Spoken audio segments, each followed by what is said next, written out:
Welcome to our deep dive, I guess you could say, into Jean-Jacques Rousseau. You want to understand his philosophy. Well, get ready, because honestly, it's more relevant now than I think it ever has been.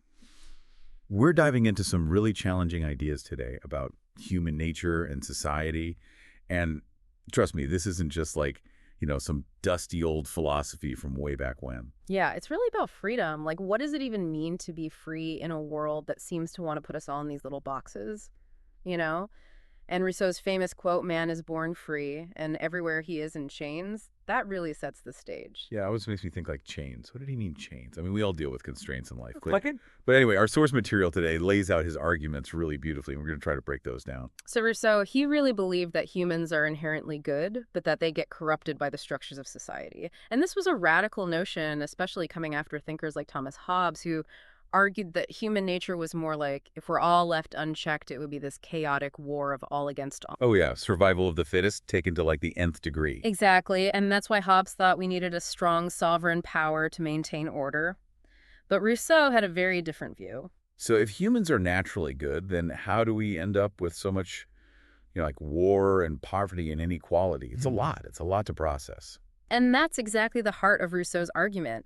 He pointed to societal structures, and particularly the idea of private property, as the root cause of inequality and the thing that warps our natural goodness. And he really digs into this in his work, Discourse on the Origin and Basis of Inequality Among Men.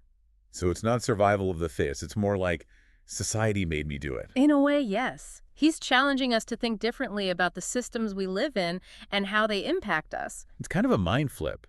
Because we do always think about like, oh, it's human nature to be greedy or whatever. Sure. But he's saying, no, it's the structures that we build. Exactly. Rousseau wasn't just some nature lover, although he was that too. He was a deep social commentator who was making a really profound point. The way we structure our society has a direct impact on who we become as individuals. And that brings us to his idea of the social contract, which Okay. is something that comes up again and again throughout history. Didn't Hobbes and John Locke also talk about this whole social contract thing? They did, but Rousseau had a very unique take on it. So Hobbes saw the social contract as a necessary evil to prevent chaos, right? And Locke saw it as a way to protect individual rights and property.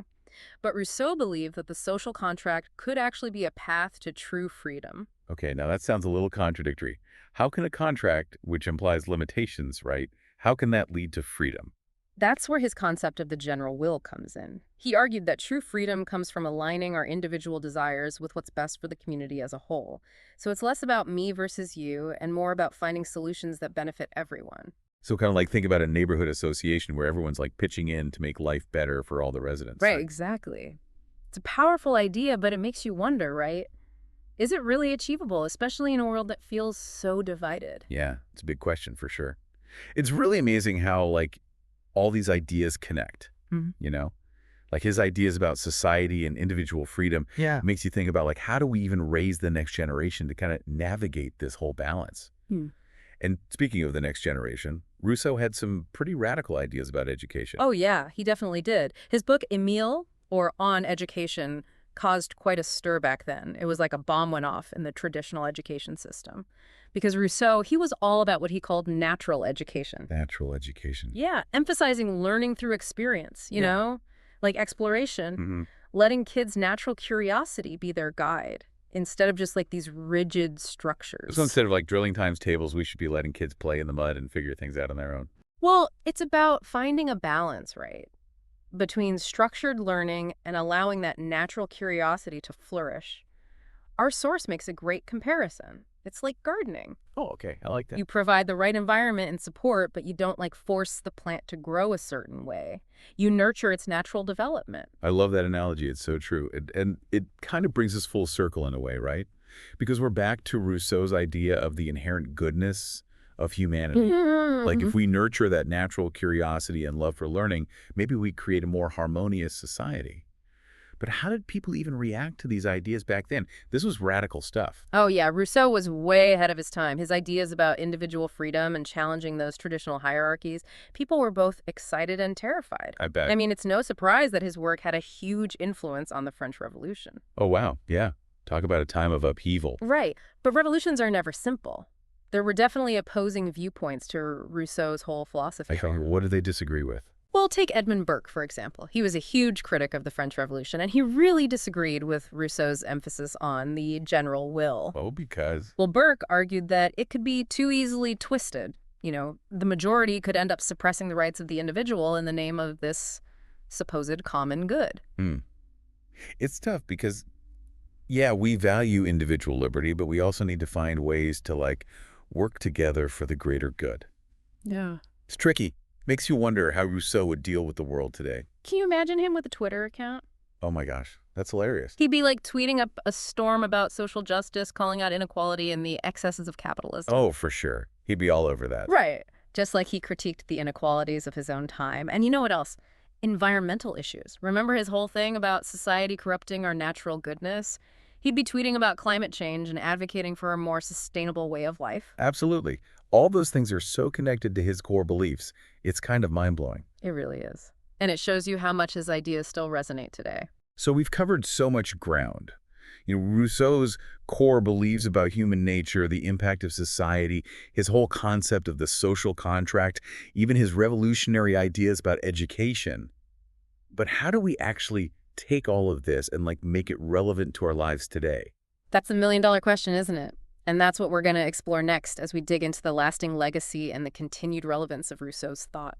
It's funny, we talk about all these big ideas like the noble savage and the French Revolution. Yeah. But it feels like Rousseau is still relevant today. Yeah, and what's so interesting about him is that he doesn't give us easy answers, He makes us really think about ourselves and the systems we build, and it's not always comfortable. It's like he's holding up this mirror to society and saying all right, this is what's up. What are you going to do about it? Exactly. Take his idea of the general will. It's such a powerful idea, right? This idea that we should be striving for the common good, for what benefits everyone. But is that even possible? Especially today when it feels like we're so divided. Yeah, I mean, look at all the challenges we're facing. Climate change, social inequality, political division. It's overwhelming. So do you think that if we, embraced a more Rousseauian perspective, one that really prioritizes the collective good, could that help us find common ground? Could it help us find solutions?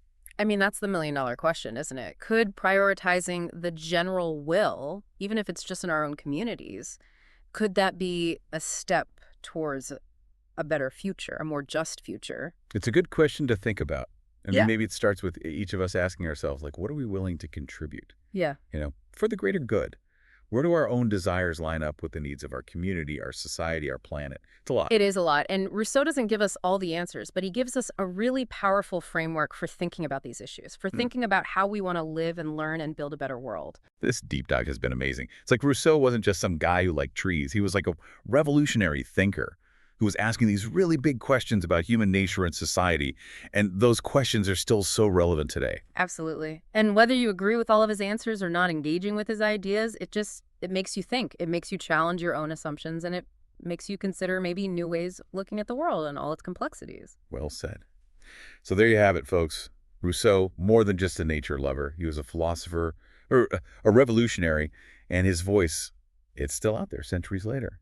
And if you're interested in learning more, we encourage you to check out his work. It's a journey worth taking. Yeah. Thanks for joining us for this deep dive.